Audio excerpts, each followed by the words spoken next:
Hi, Jamie here at Fit Strong Strength and Wellness. It's chilly mornings, I've got the sleeves on, but let me get you started into a very quick warm-up leading into a very quick 10-minute routine that you can do in your house. If you're a beginner, that's a very good way to start, and if you're stuck for time during the week, it's also a great way to get your exercise into your schedule without much resistance. Let's start with the essentials. Neck, so head nods. Start by turning your head side to side. Lead with your eyes and just look over your shoulder without your shoulders moving. You can place your hands behind your lower back to make it easier to keep the movement to your head. Don't go to discomfort, don't go too fast and get dizzy, just move your head side to side. Follow that by looking up and looking down. When you look down, tuck your chin into your neck. Yet again, lead with your eyes. So lead with the eyes, look down, look up, not too quick, don't go to pain. Third, listen to the ceiling. Listen to the ceiling. Don't be listening to your ear, listen to the ceiling, so stretch out the side of that neck. Keeping your chin pretty much in the same spot. Okay, so you're not doing a Stevie Wonder or a Ray Charles, if you're familiar with that kind of terminology. So, if you know your music history, if you need to, you can place your finger on your chin and get the head tilting left to right. Not too quick, don't get dizzy.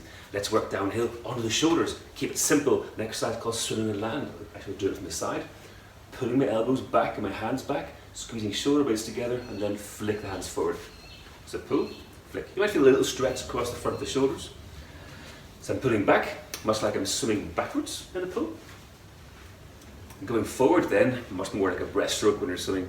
So I'm pushing forward, swimming out. Still taking the hands out behind me, squeezing those shoulder blades together. Do enough of those to make your shoulders feel warmed up. Here's a lovely little movement for getting the tension around your shoulders called the Egyptian. Let's place both hands, palms facing up. I'm going to take one hand and point it back behind me and the other hand away to the side. And you can see that both palms are facing up. Pull back in and then the other way. I shall go exceptionally slow on this one. You can make this one hand at a time. Okay? So I'm placing one hand going behind my back, and then in front of me. Behind my back, in front of me, and the other side. Behind the back, in front. So you're getting a nice, what we call internal rotation and external rotation of the shoulder. Great for shoulder health. And getting your shoulders ready for some push-ups perhaps. From there, lovely movement called a cross crawl. Simply marching the spot and then bringing an opposite hand across to meet your opposite leg. So right hand, left knee, left hand, right knee. Keep it quite loosey-goosey. Stay tall. You can walk around while doing this. You can go backwards and forwards. The number of neurological and physical benefits are lengthy, so I won't go into details. Just do that. 3 movements, your head nods, your shoulders movements, and those cross crawls. If that takes 5 minutes, fantastic. Let's come back in a second and look at the next video where we'll begin to exercise a little bit with 3 key movements. Thanks for watching. Hello again, you've done your warming up, so let's get into a very quick 3 movement routine in a little circuit. So we'll do a mobility movement, we'll do a lower body movement, we'll do an upper body movement. If you're stuck for time, these 3 are all you need. If you only got, say, 5 or 10 minutes, you just fill up 10 minutes, 5 minutes with these 3 movements. Starts very simply with arm circles. And if you're looking for a location in your house to do this, I am thinking the kitchen or somewhere where you have a workbench. It could be the back of the sofa if it's exposed and not too hard to get access to. So you can do one hand at a time, rotating in a big circle. Now, if your circle is there because of some shoulder tightness, that's fine, keep it there. Naturally, for all these movements, if you need to seek guidance or advice from a doctor, first of all, go see that individual. If you have any extra pains, watch and share. You don't have to participate. And again, if your circle's out there, it's out there. You can do both arms at the same time. Be adventurous, don't go to pain.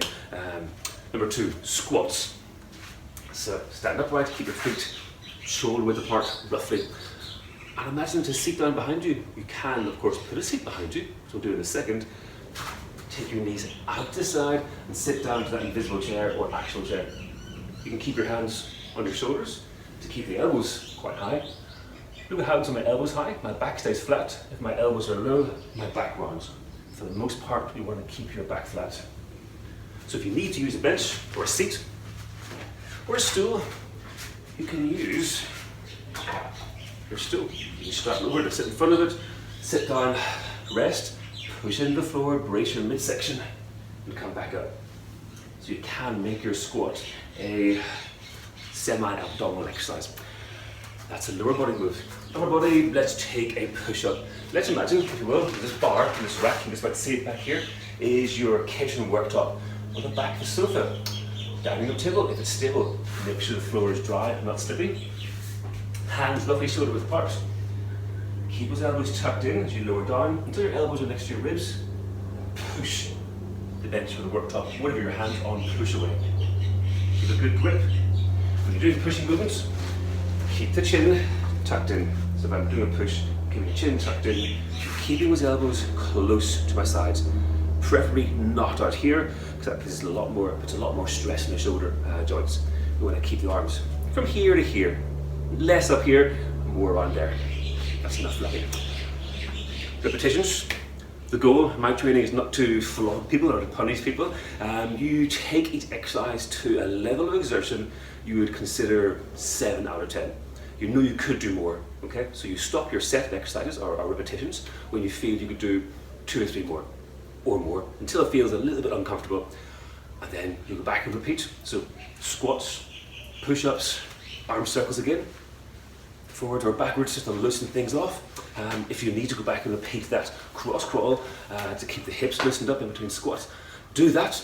Now, if you can't do squats at this stage, if you need to get your knees just generally stronger and your hips generally stronger, you can sit in your stool or your chair, lift the leg out and press that leg straight ahead. Let's do it from the side. Keep the back flat, brace the midsection, lift your knee up, press the leg ahead. Knees are roughly the same height. You can alternate legs, or you can stick to doing one leg all by itself until you get to that level of exertion you would consider moderate, 7 out of 10. 3 movements, doesn't take that long. You could just do 1 lap to begin with, say on a Monday, on a Wednesday if you're feeling energetic, you could do 3 laps. On a Friday feeling a bit tired, do 1 or 2 laps. You have an easy day, a medium day or a harder day, and then another medium day.